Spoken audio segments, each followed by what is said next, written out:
Good morning, students. This is Mrs. Moss. Today we're going to do Module 2, Lesson 3. It starts on page 21. So please copy that down and put today's date in your math spiral. So pause the video until you have this down. So what we're doing in today's lesson, you can see at the top of the page, it says write and interpret numerical expressions and compare expressions using a visual model. So we're going to want to know what operation to do when you see different words. So I'm going to put a plus sign, a minus sign, multiplication, and division. I'd like you to copy me. We're going to make a short little chart.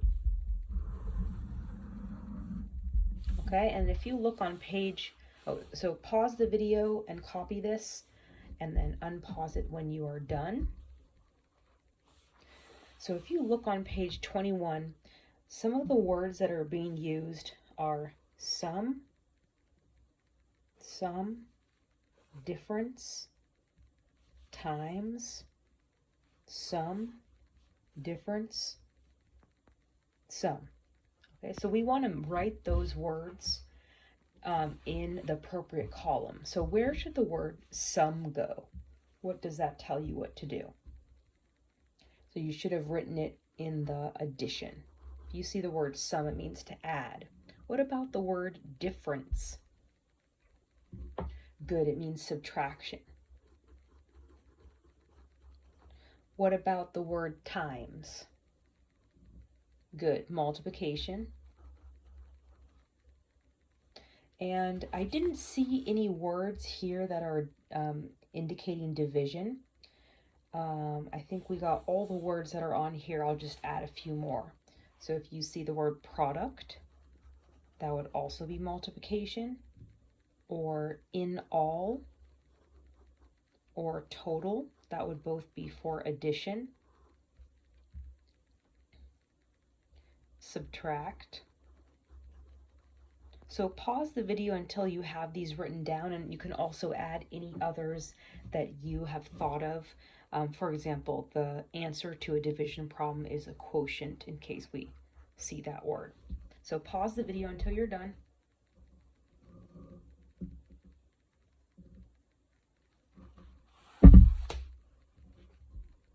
And now we're going to begin. So I'm going to attempt to zoom in here. There, you can see the top part. So I'm gonna do one example for each type of problem. So starting with number 1, it says the sum. So I know that sum means addition, so I'm gonna write the sum underneath it. The sum of 8 and 7 doubled. Okay, doubled is another buzzword. So first I'm gonna do the sum of 8 and 7 because that comes first. So I'm going to put 8 plus 7. Now to double it, that means times 2, or whatever I get. Whatever result I get from 8 plus 7, I would multiply that by 2. So I could also write it at the beginning. If you solve these two problems, well, try it. I'd like you to try solving these two problems right now and tell me what you get. Pause the video. Okay, if you unpause the video if you are ready. So depending on the order that you did it, you can get different answers. I'm going to show you in my notebook. 8 plus 7 times 2. So for this first one, if I do 8 plus 7, that means that equals 16, and then I do times 2, that equals 30. Okay. Or what if I did it this way?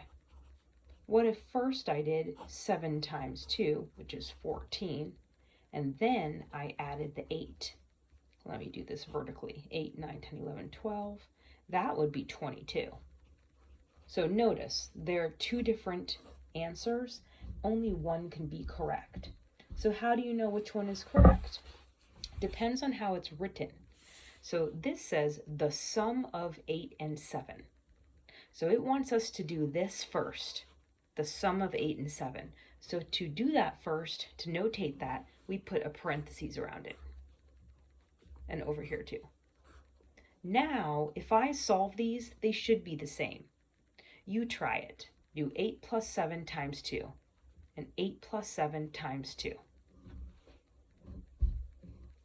So let's do one together. 8 plus 7 is 15. Times 2 would be 30. I'll check this one. 8 plus 7 is 15. Times 2 is 30. They match. I know I did not draw the model to show you. If you would like to draw a model that helps you think about the problem, you can. And if not, I expect you to solve the rest of them using parentheses around what you are supposed to do first. Okay, go ahead and finish the rest of the page and then pause it when you're finished. Unpause when you're finished. And I'm going to go on to page 22 with you.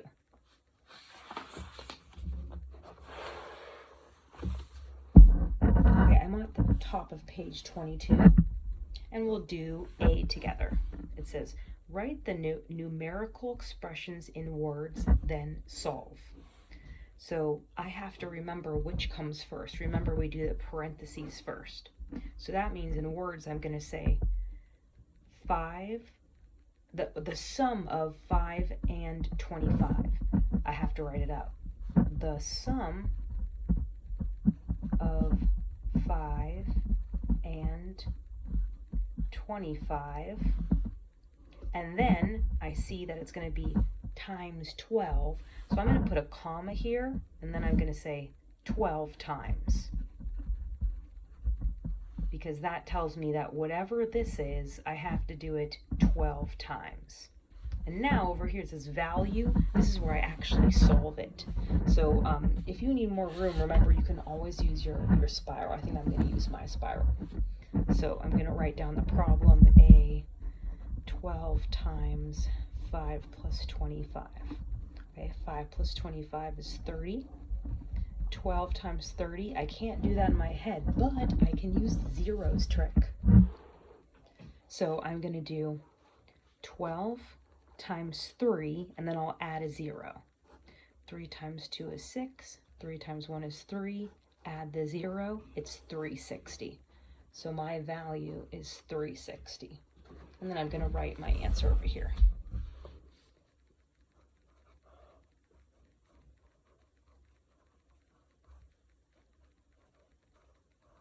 Okay, so that's how you do B, C, and D. Now you can pause this video and continue to finish this section.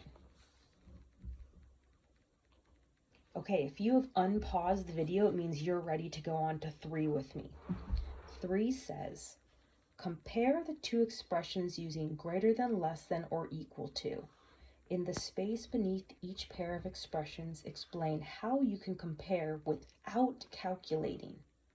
Draw a model if it helps you. So I am looking at this. First, I'm just going to read it out loud. This one says 20, the sum of 20 and 5, 24 times.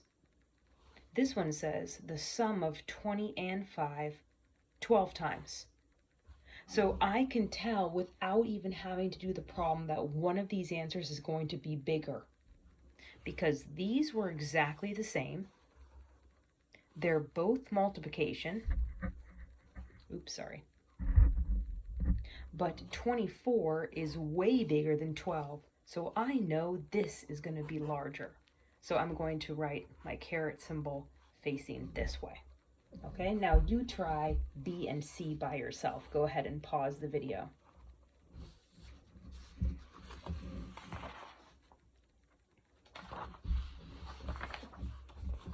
All right, if you unpause the video, you're ready for the last section. I skipped page 24 and went to page 25.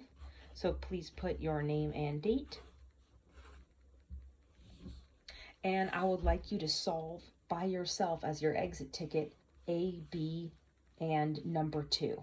Remember, you don't have to draw an area model. You can solve it how we did it together on the other page. Okay, I will go over the answers with you, so pause this video until you're done, and then unpause it when you're ready to do the answers with me.